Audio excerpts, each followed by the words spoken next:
Welcome students to channel Study 24/7. I am Samrat and guys I am with the new video series of previous years topic wise question series. ठीक है, अब SSC CGL tier 2 की हमें अगर पढ़ाई करनी है क्वांटिटेटिव एप्टीट्यूड की, और अगर हम इफेक्टिवली पढ़ना चाहते हैं गाइज, तो हमें प्रीवियस ईयर क्वेश्चंस को भी ध्यान में रखना होगा कि किस टाइप के क्वेश्चंस पूछे गए हैं और हमें किस तरीके से आंसर करना होता है, क्योंकि मैक्सिमम मार्क्स फेच करने अगर आपको टीयर 2 में, तो आपको एक्यूरेसी ज़्यादा मेंटेन करनी पड़ेगी गाइज। ठीक है, सो आपको आइडिया मिलेगा इस वीडियो सीरीज से। तो इसमें मैं क्या करने वाला हूँ आपको क्लियर कर देता हूँ। जो भी क्वांटिटेटिव एप्टीट्यूड के टॉपिक्स है, अरिथमेटिक और एडवांस मैथ्स दोनों मिला के, तो टॉपिक वाइज उस टॉपिक से, पर्टिकुलर टॉपिक से प्रीवियस ईयर क्वेश्चंस, मैं 5 साल के क्वेश्चंस कवर कर रहा हूँ 2011 से लेकर 2015 तक। तो उस टॉपिक से इन 5 सालों में जो भी क्वेश्चंस पूछे गए हैं वो क्वेश्चंस यहाँ पे आपके कवर हो जाएंगे। ठीक है, तो आपको उस टॉपिक को कैसे प्रिपेयर करना है ये आइडिया भी मिल जाएगा, और प्रीवियस ईयर क्वेश्चंस जो होते हैं 5 साल के वो भी आपके प्रिपेयर हो जाएंगे अगर वीडियो आप सीरीज़ को फॉलो करेंगे तो। ठीक है, सो गाइज मैं परसेंटेज से स्टार्ट कर रहा हूँ। परसेंटेज क्योंकि मैंने पहले कंसेप्ट भी अपलोड किया है, कंसेप्ट वाइज परसेंटेज के जो वीडियोज़ थे वो भी मैंने ऑलरेडी अपलोड किए हैं, इसलिए मैं भी प्रीवियस ईयर के क्वेश्चन परसेंटेज से स्टार्ट कर रहा हूँ। और इसमें पार्ट 1, पार्ट 2 और पार्ट 3 ये 3 पार्ट रहेंगे। इसमें 2011 से 15 के क्वेश्चंस पे जितने भी थे परसेंटेज से प्रीवियस ईयर क्वेश्चंस, तो वो आपको मिल जाएंगे। तो हम स्टार्ट करेंगे गाइज।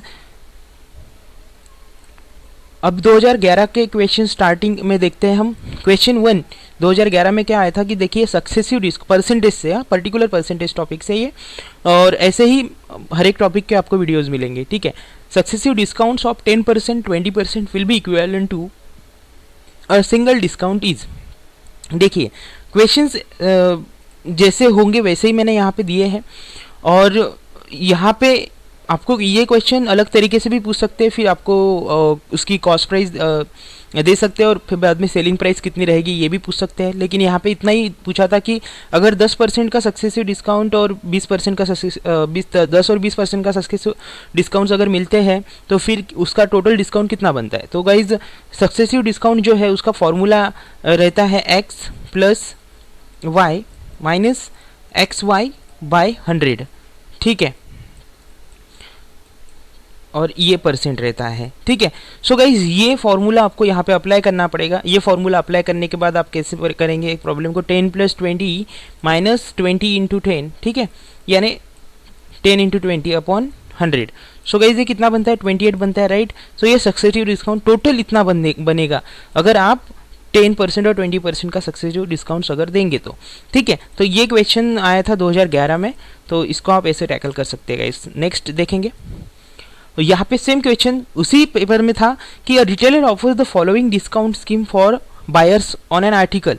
जैसे 2 सक्सेसिव डिस्काउंट दे दिए 10% के, यानी 10% के उन्होंने सक्सेसिव डिस्काउंट दे दिए, और discount of 12% and follows bye discount of 8%। ठीक है, तो यहाँ पे 12% का डिस्काउंट दिया, बाद में 8% का डिस्काउंट दिया। ठीक है, और successive discounts of 15% and 5%, same यहाँ पे 15% का दिया, बाद में 5% का दिया, और एक 20% का डिस्काउंट दिया। तो हमें पूछा गया है गाइज कि the selling price will be minimum under the scheme. Selling price जो है वो कौन से स्कीम में ज़्यादातर, कौन से स्कीम में कम रहेगी, 1 में, 2 में, 3 में, 4 में। तो गाइज मैंने जो पहले फॉर्मूला बताया वो x plus y minus x y by 100, ये लगेगा, ये 2 से लेके 2 और 3 में ये फॉर्मूला यूज़ होगा। ठीक है, x plus y minus x y by 100, और 1 में जो है ये फॉर्मूला यूज़ होगा गाइज। फॉर्मूला जो ऊपर मैंने लिखा वही रहेगा, लेकिन सिर्फ माइनस की जगह प्लस आएगा, एक्स वाई बाय 100, क्योंकि फिगर सेम है, सक्सेसिव डिस्काउंट 10% के दिए, तो सेम है फिगर, इसलिए ये फॉर्मूला लगेगा, और लास्ट में तो डायरेक्टली 20% दिया हुआ है। ठीक है, सो गाइज ये आपको सॉल्व करना है, आप ट्राई करके देखिए। पिछला प्रॉब्लम हमने डिस्कस किया वैसे ही करना है इसको। सिर्फ पहला जो ऑप्शन है, पहला नंबर 1 पे जो स्कीम दी हुई है उन्होंने, 2 सक्सेसिव डिस्काउंट्स ऑफ 10%, उसमें यहाँ हम सक्सेसिव डिस्काउंट के फॉर्मूला में x plus y minus x y by 100 करते हैं, तो वहाँ पे हमें x plus y plus x y by 100 यहाँ पे करना है। पहले स्कीम के एक्चुअल में तो डिस्काउंट निकालने के लिए टोटल, और 2 और 3 में तो वही सक्सेसिव वाला यूज़ होगा, और 4 में तो कुछ ज़रूरत है ही नहीं। ठीक है, तो इसका आंसर गाइज मैं बोलता हूँ फोर्थ जो स्कीम है 20% वाली, इसमें जो सेलिंग प्राइस है वो कम रहेगी। ठीक है, ये आंसर रहेगा इसका नंबर 4 वाला। ठीक है, 4 आंसर रहेगा डी। ठीक है, नेक्स्ट डिस्कस करेंगे guys. If a number multiplied by 25% of it self gives a number which is 200% more than the number, then the number is। अब गाइज ये इजी प्रॉब्लम है। यहाँ पे हमें क्या बोला है कि अब if a number multiplied by 25% of itself, let's example लीजिए कि एक्स नंबर है, उसको उन्होंने क्या किया 25% से, उसके ही 25% से मल्टीप्लाई कर दिया। तो इसका 25% क्या बनेगा, एक्स का 25x/100 बनेगा, राइट। 25x/100 और इसको x से मल्टीप्लाई करेंगे हम, तो ये रिजल्ट क्या दे रहा है guys, which is 200% more than the number. तो जो नंबर है x प्लस 200% मोर है, तो 200% x plus 200/100, 200% more than the number. जो 200 जो नंबर है उसके 200% से ज़्यादा आता है इसका आंसर। ये अगर हम ऐसे करेंगे तो 25% ऑफ इटसेल्फ हम मल्टीप्लाई करेंगे उस नंबर से। तो गाइस अभी देखिए 25x/100 इंटू x कितना बनता है, 25x²। ठीक है, 25x² डिवाइडेड बाय 100। ठीक है, इज इक्वल टू ये क्या बनेगा गाइज, x प्लस 200x/100। ठीक है, अगर हम 100 से मल्टीप्लाई करेंगे गाइज इसको, पूरे ये जो इक्वेशन है इसको, तो हमें क्या मिलेगा 25x² is equal to 100x plus 200, right, क्योंकि ये डिनोमिनेटर वाले 100 तो कट जाएंगे। ठीक है, तो हमें कितना मिलेगा गाइज, 200x प्लस 100x कितना बनता है 300x, राइट। और 300x और 25x², तो अभी इधर x² है, ये x और ये एक x यहाँ से जाएगा, तो x is equal to 300 divided by कितना रहेगा 25, तो x इज इक्वल टू 12 आ जाएगा गाइज। ठीक है, 25 1 जा 25, नीचे 5 रहेंगे अगर डिवाइड करेंगे, सो फिर 0, ये बचा हुआ 0 लेंगे तो 25 2 जा 50, सो 12 इसका आंसर बनता है। तो x यानी आंसर क्या रहेगा गाइज, ए। ठीक है, सो आपको सिर्फ जो स्टेटमेंट बताया हुआ है उस स्टेटमेंट से चलना है इस प्रॉब्लम में। ठीक है, आंसर 12 रहेगा उसका, ए आंसर। ठीक है, नेक्स्ट देखिए guys, the value of an article depreciates every year at the rate of 10% of its value. ठीक है, if the present value of the article is ₹729 then its worth 3 years ago was, यानी इसकी value 3 साल पहले कितनी थी। तो guys अब बहुत से लोग सोचेंगे सर ये तो प्रॉब्लम हमें प्रॉफिट और लॉस से दिख रहा है। डेफिनेटली गाइज ये प्रॉफिट और लॉस का ही प्रॉब्लम है, लेकिन इसको डिस्कस करने का मुझे आपको बताना है कि जो मैंने पॉपुलेशन को जो पॉपुलेशन वाला कंसेप्ट मैंने परसेंटेज का आपको बताया था, उसमें एक कंसेप्ट था कि अगर 3 years ago वाला भी आपको निकालना है कुछ पॉपुलेशन, तो वही कंसेप्ट यहाँ पे आएगा गाइज। देखिए 3 years ago की प्राइस हमें निकालनी है इनटू हमारा 10% से क्या हो रहा है, डिप्रिसिएट हो रहा है। इसलिए सिर्फ हम जो फॉर्मूला है हमारा 1 प्लस r/100 नहीं रहता है उस पॉपुलेशन के कंसेप्ट को अगर याद करेंगे तो 1 माइनस सिर्फ डिप्रिसिएट हो रहा है, यहाँ पे माइनस आएगा। इंक्रीज अगर होता 10% तो हम प्लस कर देते, तो 1 माइनस r कितने परसेंट से डिक्रीज हो रहा है, 10 डिवाइडेड बाय 100। ठीक है, और रेस्ट टू द पावर हमें कितने साल का निकालना है गाइज, कितने साल का निकालना है, 3 साल का, तो 3 ईयर पहले का ना, तो क्यूब उसका, और इज इक्वल टू 729 प्रेजेंट जो आर्टिकल की वैल्यू है वो।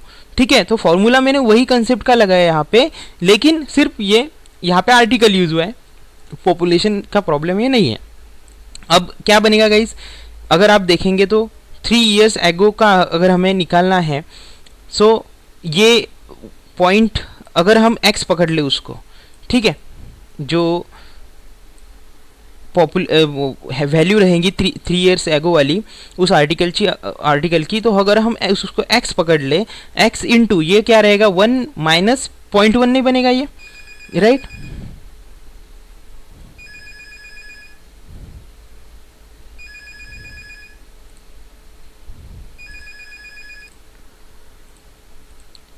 सो इसमें गाइज हमें वही कंसेप्ट लगाना है। ठीक है, सो गाइज इसमें क्या बनेगा फिर, अगर हम x कंसिडर करें यहाँ पे, अगर हमने x इंटू ये 3 years ago वाली प्राइस कंसिडर की इंटू 1 माइनस, क्योंकि डिप्रिशिएट हो रहा है आर्टिकल की वैल्यू, 1 माइनस 10% डिक्रीज हो रही है, इसलिए 10 divided by 100 raise to the power कितने साल पहले की वैल्यू निकालनी है, 3 साल पहले की, ठीक है। सो 3 इज इक्वल टू अभी प्रेजेंटली कितना है वैल्यू 729। बस इसको हम अगर सॉल्व करेंगे x इंटू ये 1 माइनस 0.1 बनेगा, 10 डिवाइडेड बाई 100 0.1, तो 1 माइनस 0.1 इज 0.9, ठीक है।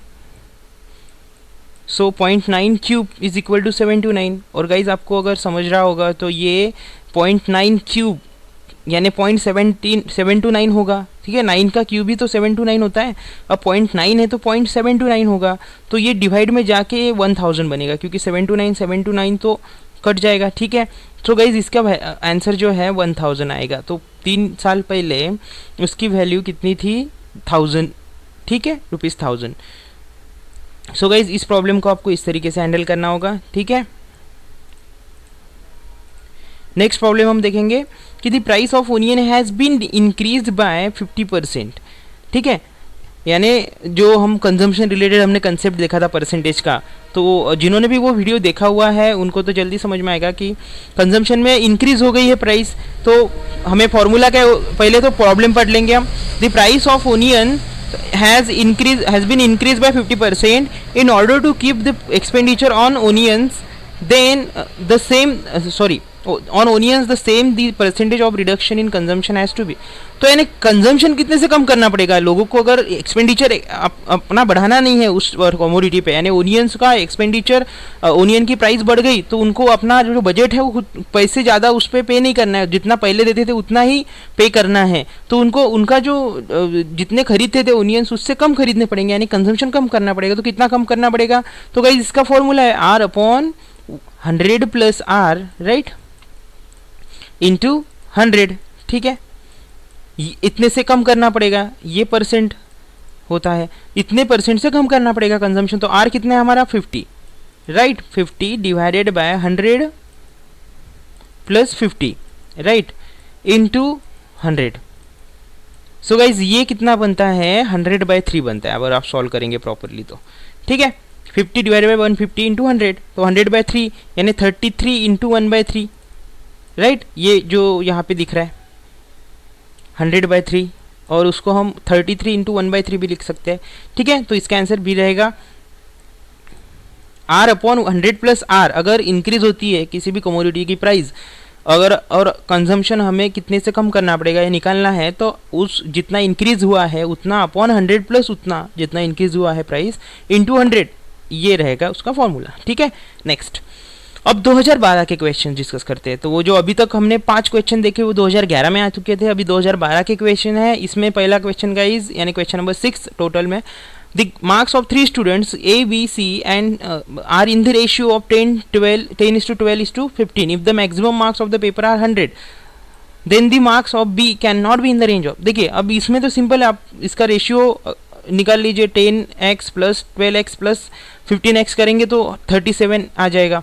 37x इज इक्वल टू कितना 100 करेंगे, तो आपको अगर B के मार्क्स निकालने हैं तो आपको क्या करना पड़ेगा guys, 12 divided by 37 into 100, right. So ये कितना बनता है 32 के आसपास। तो उन्होंने पूछा कौन से रेंज में नहीं रह सकते, तो 20 और 30 के रेंज में तो 100% नहीं रहेंगे, कम तो रहेंगे ही नहीं, ठीक है। ये इसका आंसर रहेगा। नेक्स्ट प्रॉब्लम देखेंगे इस, the population of a town 3,11,250, the ratio between woman and main is 43:40। Woman and main का दिया हुआ है, नॉर्मली मेन और वुमन का दिया जाता है पहले से, लेकिन यहाँ पे वुमन और मेन का दिया है तो 43 वुमन का रहेगा रेशियो और मेन का 40। If there are 24% literate among men, यानी 24% जो मर्द है उस टाउन में वो लिटरेट है, पढ़े लिखे हैं, एंड 8% जो महिलाएं हैं वो पढ़े लिखे हैं, ठीक है। The total number of literature persons in the town, तो हमें मेल और फीमेल जितने भी लिटरेट लोग हैं कितने टोटल लोग हैं वो निकालना पड़ेगा। तो ये इजी प्रॉब्लम है, इसमें क्या करना है, हमें टोटल पॉपुलेशन दिया हुआ है। सो हमें टोटल पॉपुलेशन दिया हुआ है 3,11,250। तो अगर हमें पहले हम मेल का निकाल लेते पॉपुलेशन, तो मेल का पॉपुलेशन क्या रहेगा 40 डिवाइडेड बाय, क्योंकि मेल का रेशियो 40 है, डिवाइडेड बाय टोटल रेशियो कितना है 83। 43 + 40 कितना रहेगा 83। इसको हम अगर सॉल्व करेंगे गाइज तो हमारा आंसर बनेगा 1,50,000, ठीक है। सो 1,50,000 यहाँ पे ये आंसर आएगा। तो टोटल मेल कितने हैं फिर उस शहर में, टाउन में? 1,50,000। और इसका आपको निकालना है 24%। तो इसका 24% निकालेंगे तो ये मिलेगा आपको इसका 24% आएगा 36,000। ठीक है, 36,000 इसका आपको मिलेगा लिटरेट, यानी 24%। अगर 1.5 लाख के 24% आप निकालेंगे तो वो 36,000 बन जाएगा। ठीक है, ये हो गए मेल लिटरेट मेल। ठीक है, अब लिटरेट फीमेल निकालना है तो फीमेल का पॉपुलेशन क्या रहेगा गाइज? टोटल तो 3,11,250 है, उसमें से मेल का पॉपुलेशन 1.5 लाख है, वो माइनस करेंगे तो 1,61,000 मिलेगा कुछ तो भी आपको। ठीक है, 1,61,255। ठीक है, ये उसकी अगर आप निकालेंगे तो फीमेल का पॉपुलेशन मिल जाएगा। और उस 1,61,255 का 8% निकालेंगे तो वो मिल जाएगा आपको लिटरेट फीमेल। तो वो 1,61,255 का क्या बनेगा 8%? वो बनता है 12,900 गाइस। ठीक है, ये बन गई लिटरेट फीमेल। तो लिटरेट फीमेल और लिटरेट मेल हमें पूछे हैं, तो लिटरेट मेल कितने हैं? 36,000। लिटरेट फीमेल कितनी है? 12,900। तो टोटल कितने हो गए? 48,900। तो डी आंसर रहेगा गाइस। सिंपल, सिर्फ कैलकुलेशन है, कुछ वहाँ पे माइंड लगाना नहीं है। नेक्स्ट प्रॉब्लम डिस्कस करेंगे। In an examination 52% of the candidate failed in English and 43% failed in mathematics. ठीक है, if 17% failed in both the subjects then the percentage of candidates who pass in both the subject was. तो अभी मैंने जो examination related problem discuss किए थे guys percentage के concept में, ये एग्जामिनेशन रिलेटेड प्रॉब्लम कंसेप्ट, तो वो आपको यहाँ पे लगाना है। तो अगर हमें पास निकालना है उस सब्जेक्ट में कितने स्टूडेंट पास हो गए, तो हमें कुछ नहीं 100 से इतना माइनस कर दीजिए जितना आपको यहाँ पे दिख रहा है परसेंटेज। तो कितना है? 52 इंग्लिश में फेल हो गए, प्लस ये होल माइनस करना पड़ेगा। ठीक है, 52 इंग्लिश में फेल हो गए, 43 मैथ्स में फेल हो गए और 17% दोनों में फेल हो गए। तो वो 17 इन दोनों से माइनस हो जाएगा, 52 प्लस 43 से 17 माइनस हो जाएगा। सो 100 माइनस ये 52 और 43 कितना बनता है गाइज? 95। तो 95 माइनस 70 कितना बनता है? 95 माइनस 17 78। ठीक है, तो 100 माइनस 78 इज 22। तो 22% जो स्टूडेंट्स हैं वो दोनों सब्जेक्ट में पास हो गए, यानी इंग्लिश और मैथमेटिक्स में। ठीक है, जो मैंने प्रीवियस कंसेप्ट डिस्कस किए थे मेरे वीडियो में, एग्जामिनेशन मार्क्स रिलेटेड कंसेप्ट, ऐसा मैंने उस वीडियो का नाम रखा है। तो वो आपको how to solve exam related problems of percentage, वो आपको देखना, वो वीडियो देख लीजिएगा अगर आपको यहाँ पे समझ में नहीं आया है तो। फिर भी 43 प्लस 52 माइनस 17 कर दीजिए और ये होल फिगर जितना आएगी उसको 100 से माइनस करेंगे तो 22 आंसर मिल जाएगा आपको। ठीक है, next problem. In an election there were only 2 candidates. ठीक है, 2 कैंडिडेट ने इलेक्शन लड़ा। One of the candidate secured 40% vote मिल गए एक कैंडिडेट को एंड इज डिफीटेड होगा, ये स्पेलिंग मिस्टेक हो गई, and is defeated by other candidate by 298 votes. ठीक है, तो 298 वोट से वो यानी लॉस्ट बाय 298 वोट्स। ठीक है, तो total number of votes polled is, तो हमें टोटल नंबर ऑफ वोट्स कितने वहाँ पे हुए, कितने लोगों ने वोट किया, वो निकालना है। तो गाइस देखिए, अगर एक कैंडिडेट को, तो मैंने डिस्कस किया था परसेंटेज, जो कंसेप्ट के मैंने वीडियो अपलोड किए हुए उसमें, कि परसेंटेज के प्रॉब्लम कंजम्पशन से आते हैं, पॉपुलेशन रिलेटेड प्रॉब्लम आते हैं, एग्जामिनेशन मार्क्स के प्रॉब्लम आती है और इलेक्शन के रिलेटेड प्रॉब्लम्स आते हैं। तो ये 4 कंसेप्ट के प्रॉब्लम ही आपको देखिए सीजीएल टीएल 2 के मैं 2011 और 2012 का इस पार्ट में डिस्कस कर रहा हूँ प्रीवियस ईयर क्वेश्चंस परसेंटेज से। तो हमें इन 4 के अलावा कोई कंसेप्ट नहीं दिखा गाइस, इसलिए वो वीडियोज़ अगर आपने देखे नहीं होंगे तो पॉपुलेशन रिलेटेड और एग्जामिनेशन मार्क्स रिलेटेड और कंजम्पशन रिलेटेड जो मैंने अपलोड किए हैं परसेंटेज के वीडियोस, वो देख लीजिएगा इस प्लेलिस्ट में जाके स्टडी 24/7 के चैनल के। ठीक है, सो गाइस देखिए, अगर एक कैंडिडेट को 40% मार्क मिले, 40% वोट मिले हैं, तो फिर मुझे बताइए दूसरे कैंडिडेट को कितने मिले? 60%, राइट। तो एक को 40% मिले ये हमें बताया गया, तो दूसरे को 60% मिले, लेकिन इन दोनों का डिफरेंस कितना है? 20% का। ठीक है। सो 20%, तो ये जो कैंडिडेट जो जिसने इलेक्शन जो हार गया, तो ये कितने वोट से हार गया? 298। तो ये 20% का डिफरेंस है, यानी ये 20% यानी क्या? 298 ना, 298 यानी 20%। तो गाइज हम इसको निकाल सकते हैं ऐसे, 20% यानी 298। तो 100% यानी कितने? बस खत्म। कितना? x, तो x की वैल्यू कितनी आ जाएगी? क्रॉस मल्टीप्लिकेशन करेंगे तो 20x is equal to 298 into 100, तो x is equal to 298 into 100, ठीक है, डिवाइडेड बाय 20। इसको सॉल्व करेंगे गाइज तो आपका आंसर मिल जाएगा 1490। तो 1490 वोट वहाँ पे हुए थे टोटल, इतने लोगों ने वोट दिया था, ठीक है। कॉन्सेप्ट को कैसे समझना है आपको? अगर एक बंदे को जितने परसेंट वोट मिले उतने आपको दिए हैं, तो दूसरे बंदे को उसमें से 100 से माइनस कर लीजिए वो, तो उतने दूसरे बंदे को वोट मिले।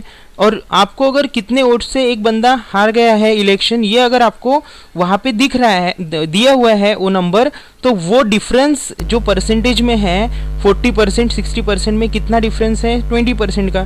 तो जितने नंबर ऑफ वोट से वो कैंडिडेट जो है वो लॉस्ट हो गया इलेक्शन, वो नंबर है, ठीक है। तो उसको अगर आप ये 20% है 298, तो 100%, तो टोटल नंबर ऑफ वोट्स आपको मिल जाएंगे, ठीक है। सो गाइज इस तरीके से आप इलेक्शन रिलेटेड प्रॉब्लम को भी हैंडल कर सकते हैं। थैंक यू गाइज सुनने के लिए। और ये पहला पार्ट था, ठीक है। आपको जो मैंने topic wise previous year question की सीरीज शुरू की है उसमें, और परसेंटेज में भी ये पहला पार्ट है। अभी ऐसे ही हर एक चैप्टर का अपलोड होंगे प्रीवियस ईयर के क्वेश्चंस विद दी सॉल्यूशन, ठीक है। तो ये कंटिन्यू रहेंगी गाइस सीरीज। आपको सिर्फ सब्सक्राइब कीजिए चैनल को, लाइक कीजिए वीडियो को, कमेंट दीजिए, ठीक है, शेयर कीजिए आपके फ्रेंड्स के साथ, ठीक है। एंड दिस इज सम्राट signing off. Thank you very much guys.